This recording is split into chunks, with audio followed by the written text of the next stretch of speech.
Hey guys, if you like what I do on the Toy Gander channel, make sure you click the thumbs up button and subscribe. Before we get started, have to give a shout out to the 3 winners or 3 subscriber winners of the last video contest: Ezra Painter, Jaden Realms, and Joseph Rodriguez. Here's 2 big thumbs up for you guys. Thank you so much for watching Toy Gander. If you guys haven't seen Spider-Man Into the Spider-Verse, I have to say it is a fantastic movie. I mean, one of the top movies of 2018, if not 2019. One of my favorite, not only comic book movies, but really an overall favorite just within the Marvel Universe. It is fantastic, and I can't wait to see if they come out with a new one, which I imagine they'll eventually do so. So I have some custom Lego, knockoff Lego minifigures here, and I actually have a Lego minifig that we're going to tie them all in together, see how it comes up, and let's go ahead and rate them. Spider-Man, number 1.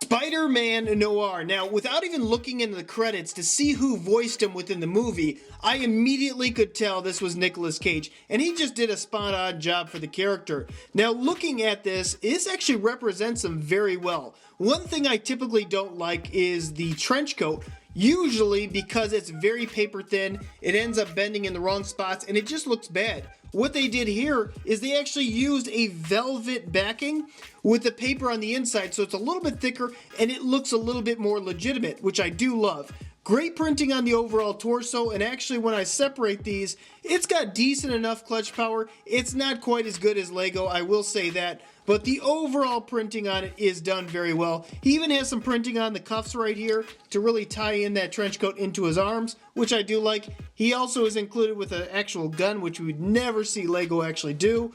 There's a little bit of a boot print, which kind of looks a little bit weird, but it does give it a little bit more, I don't know, Noir-esque feel to it, that black and white feel. And then there might be some printing on back. Let's double check.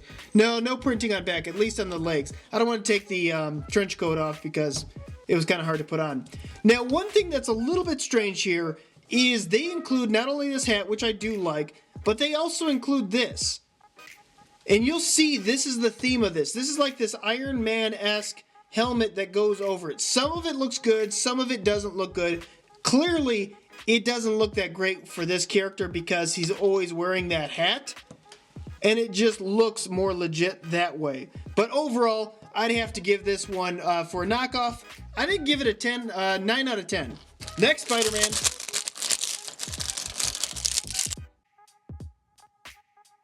This is a Spider-Man that I was really disappointed to see he wasn't in the Spider-Verse movie. This is Spider-Man 2099, and he's such a cool Spider-Man. His overall look in general, I think, is the best out there.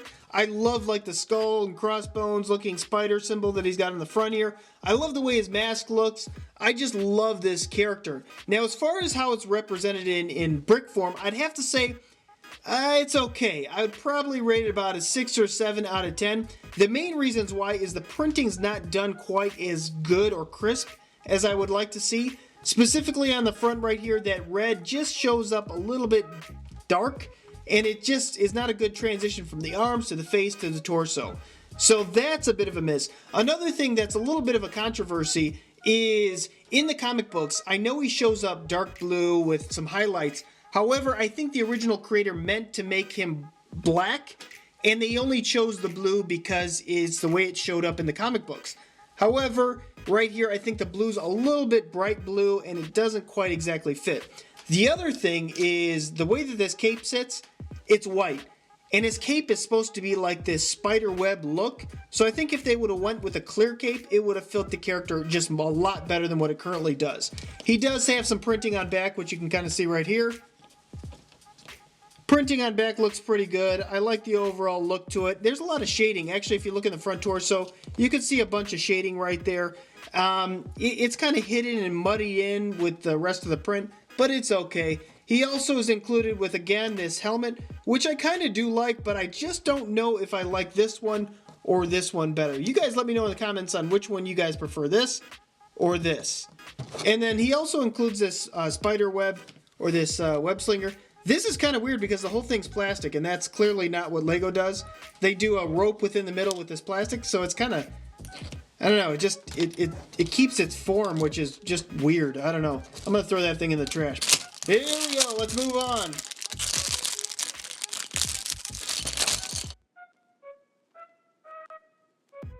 The main character within Into the Spider-Verse, Miles Morales. Now, this actual design is a little bit different from the character within the movie. I think within the movie he had like a red hood, and he had all black on his face, versus the spiderweb that kind of crosses over to this. Same thing with the torso. It was like he painted it or spray painted it, so it does look a little bit different. However, with that being said, I think it's done pretty well. I like the overall look to it. I mean, it's pretty clean. I do like the new Spider-Man logo on the front here. That looks pretty good. It is highlighted within black. And then you can see a little bit of printing on the back. The thing came with the same deal, this really hard spiderweb, which is just the worst. So that's going in the trash. But he also came with this helmet. We'll put that on there, and you guys let me know what you think of that. Maybe I'll just paint the silver color in dark black just to make it look a little bit more legitimate or closer to the movie. Next, Spider-Man.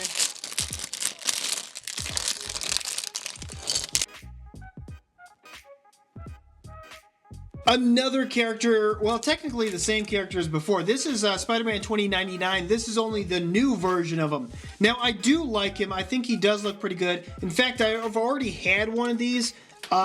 This one looks better than the previous one I did a review on. At least it's got that going for it. The only thing about this character in general, I have to say, is Spider-Man's supposed to be stealthy. He's supposed to be able to hide in the shadows. And when you got a bright white suit on, it kind of hinders that a little bit. So that's my biggest complaint with this overall design. But I think it looks really cool. I like the printing on this. There's a lot of outline within every single paint choice that they went with there. And I think that makes it not only look more like a comic, but it just gives it more of a crisp Lego feel. I do like that. It's got some great side printing right there. Some really good printing on the back as well. I don't know. I think this is a really clean looking character. It looks really good. And he comes with the helmet, which I think this helmet might fit a little bit more than some of the other ones. Although it kind of gives him a little bit of a Mandalorian look to him. I don't know. Maybe like he stole something from Boba Fett. But I don't know. I think it's pretty good though. If I were to rate this one, I'd give this one probably a 7 or 8 out of 10 for a knockoff Lego. Next, Spider-Man.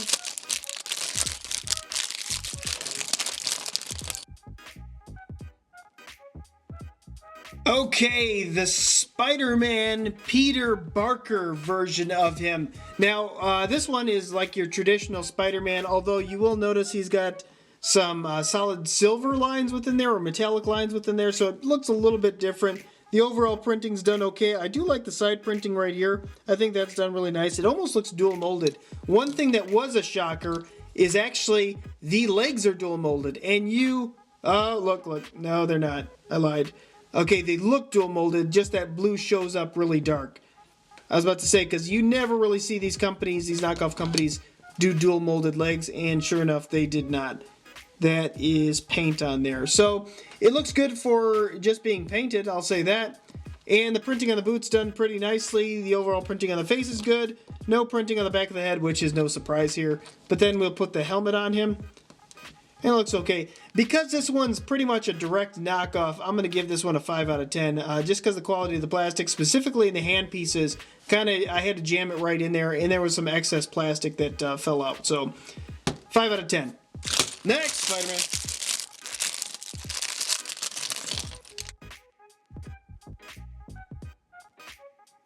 Okay, Gwen Stacy, aka Spider-Woman or Spider-Gwen. This character is a direct knockoff from the one that Lego did. So it's really noticeable on the hands here when I fit the hands into the arms. You could see the extra plastic right there that sticks out. It doesn't go in any further. That's because it's molded in correctly. Kind of like the same thing with Peter Parker. I'm not digging it. I'm not digging it because it's a direct knockoff.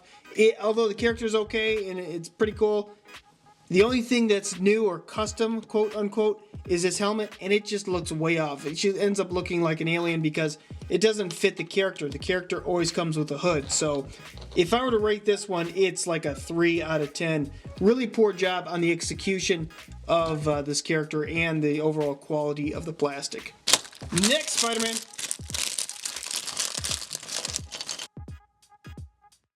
Okay, so I'm not a Spider-Man expert, but I think this is when the symbiote, the Venom symbiote, attacked onto Spider-Man and he became the dancing Spider-Man Venom character. Now, the overall printing on this is done pretty well. I do like it because it gives it that metallic silver look throughout the entire character. It blends, it transitions very well from the head down to the toes throughout the torso, as well as the side print on the arms. It's done very well. Well, actually, looking on the back too, that's kind of cool. He has like a faded black symbol that's in the back. It's very hard to see, but it is there, and it's actually done with pretty good precision. He also has some printing on the back of the head, which is kind of surprising considering some of the other ones didn't. Now, the same thing that plagued Gwen Stacy or Spider-Gwen was this hand. Look at this. This hand is just kind of floating right out there. It's just bad plastic. He comes with this, and I think this is a little bit more fitting. It makes him look a little bit off as far as his proportions, but I kind of like it. I don't know. Let me know what you think in the comments below. This one's probably a little bit better, probably a 4 or 5 out of 10. Next, Spider-Man. This one, you guys are going to have to help me out. I want to say it's like an Iron Man, Spider-Man character combo, but I don't know. Another thing that's a little suspicious about this is this came with this really doofy looking base. I don't know, like the brick molds are all the way at the back end. It just looks weird, so it makes me think this came from a different company. Now, looking at the overall printing on it, it's okay. It actually is done fairly well considering what it is. But when I take off the head, you could really clearly tell that the clutch power is not anywhere near Lego quality because it's just kind of floating on top there. There's really nothing keeping it on. He does have I guess a Peter Parker face, and he has printing on the bottom here. Let me show you that. Oh, no, this is glued to it. That's the overall printing on the torso and the side, which is done okay. Actually, it has 360-degree printing, which is nice to see. Even that side print is done well. But the part that I really don't like, I don't know. I don't know what this character is supposed to be. And this helmet looks a little bit weird, especially because they gave him eyebrows. Everyone knows Spider-Man doesn't have eyebrows. And I also got this. This is the Mighty Micro Scarlet Spider versus Sandman build. So let's see how this one stacks up. There you have it. You know, honestly, for as much junk as people talk about the Mighty Micro line, I have to admit, I think it's a pretty good line. You get 2 minifigures. I mean, granted, they're minifigures. You get to build, usually cars, and they're relatively cheap. So what more can you want from that? Honestly, these characters, this guy right here, the Sandman looks like he comes off of Captain Underpants, or at least some type of villain from that. Overall design on this pretty good. I really like the new one that's coming up. Very simple car design on this. And then, you know, you can see some sand in the back, a little dump truck, and it rolls around, blah, blah, blah. This guy right here, Scarlet Spider, he's actually one of my second favorite Spider-Man.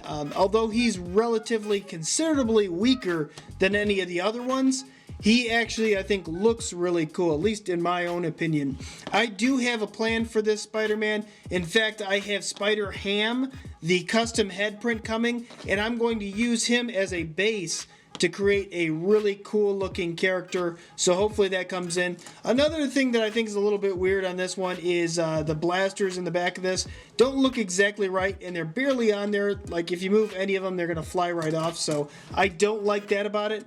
But I really do like the Spider-Man build, or at least this Scarlet Spider, excuse me, minifigure. Alright guys, it's that time of the video. There's one figure somewhere on the screen that's just not quite right. I need the top 3 subscribers to find out which character that is and put it in the comments below, and I will give you a special shout out in the next video I do. Guys, I want to thank you so much for watching. Until next time, you can help us take a gander.